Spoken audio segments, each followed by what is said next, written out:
பொண்ணா பிறந்த ஆம்பளை கிட்ட கழுத்தை நீட்டிக்கணும்.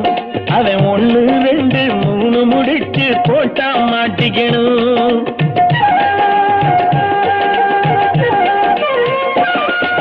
பொண்ணா பிறந்த ஆம்பளை கிட்ட கழுத்தை நீட்டிக்கணும். அவன் 1 2 3 முடிச்சு போட்டா மாட்டிக்கணும். மாங்கா திருடி திங்கிற பொண்ணே மாசம் எத்தனையோ